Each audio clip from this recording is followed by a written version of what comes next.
Welcome back, everyone. The struggle is real when it comes to finding the motivation to work out, especially during these winter months. Oh my God, you are speaking people's language right now, Lainey.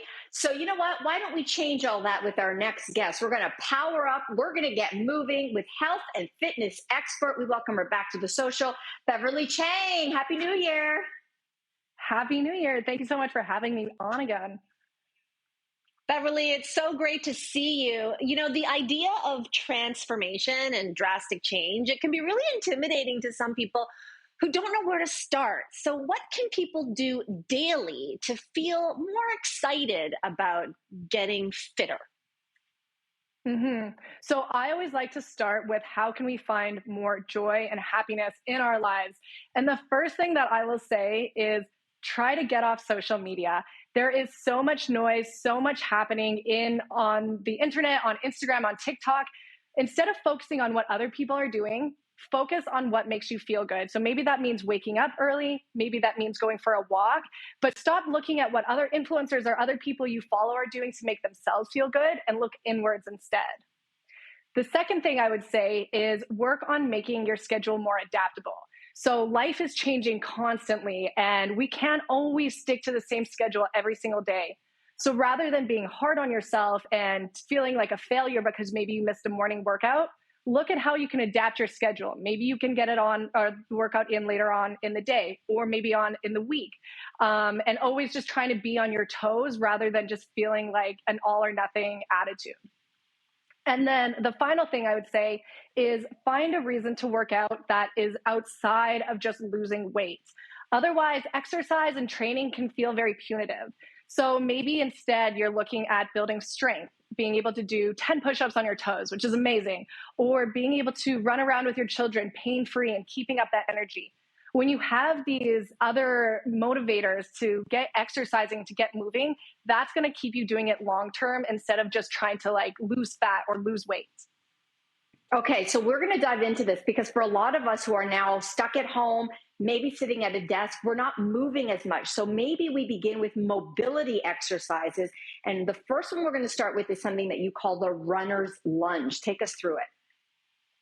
All right, so if you're watching right now, just get up on your feet, give yourself a little bit of room. This is a classic favorite stretch. So what you're gonna do is you're gonna walk it out. Let's bring that left foot forward and that back knee down on the mat. And you're just gonna try to drive your hips down. Already, this feels amazing. You can feel a stretch in your groin. You can feel a stretch in that inner thigh. And then if you want to make it even better, what you're going to do is take that hand that's closest to that knee that's up, and you're going to open up your chest. Oh, this is good. This is counteracting all that computer hunching. Oh yeah, this is stretch good. Fixes everything. A bad mood, a bad sleep, a bad meal. All right, other side, right foot up. What are you holding it for? Down. Oh, you can do this 10 to 30 seconds. If you want to add that rotation in a few times, usually I'll do about 5 rotations and then switch legs. Oh, this is like the hip flexor. It's getting here because everyone's sitting. Getting and down. even if you don't have a yoga mat, you have like a carpeted floor, just like a towel, something you can put under your knee, you can do this anywhere. Great. Feels great. Definitely a little bit warmer, Beverley. So let's move on to the next warm-up exercise. It's called the cat-cow. Tell us about this one. Yes. So this one is a classic, a yoga classic. I'm sure many of us have done it before, but I always like to add it to a warm-up because it's going to start warming up our upper back and just giving us a little bit more movement.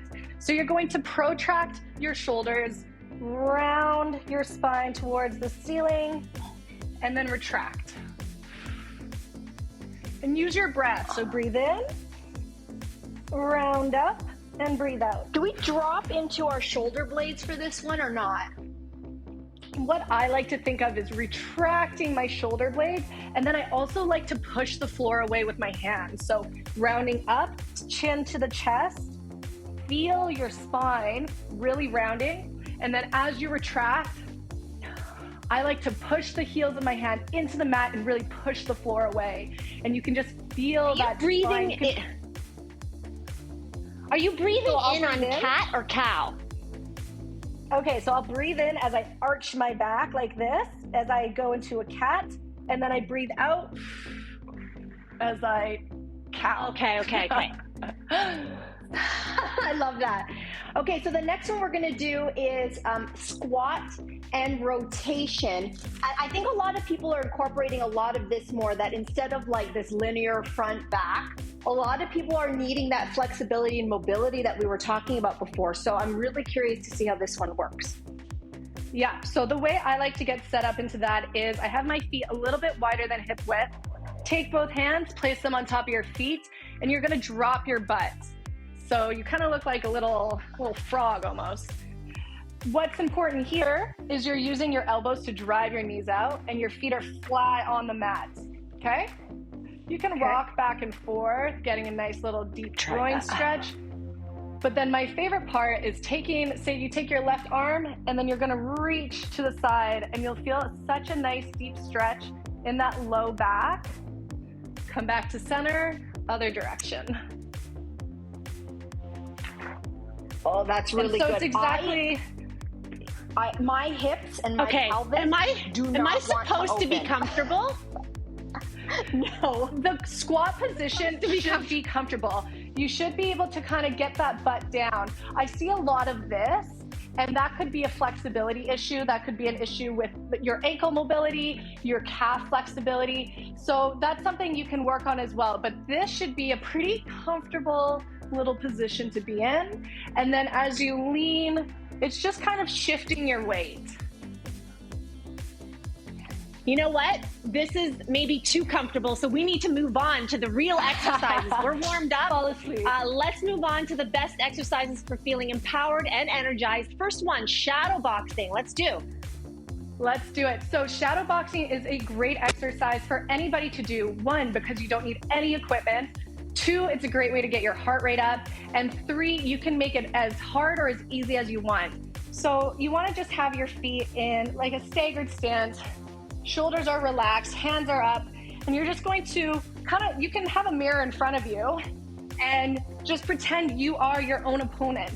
And you can do, a jab, a cross, an uppercut. There's a bunch of different moves you can do. And sometimes, you just need to punch something. Even if it's just air, it just feels good. Got it. Hey, we're running out of time, Bev, but we want to get the last one in. We're going to do a squat to press, which personally is one of my favorite full body quick exercises of all time. Show us how to do it right. Absolutely. So you can do these with dumbbells, and if you have dumbbells, they're up at your shoulders. You can also do it with a long resistance band. What you're going to do is you're going to squat down, drive those weights above your head. Keep that core nice and tight. Push. Love it. Woo. So for this, how you doing, Mel? It is. I love it. How you doing? I'm using baby weights, so I'm okay. Woo. Yeah, get it. Love. You know what, Bev? Awesome. Keep doing it. Keep going, Mel. I have the extra. You're good. Beverly, it was great seeing you. These are great tips. Thank you for sharing them. For a recap of all of these exercises, check out our social media channels after the show, and we'll be right back.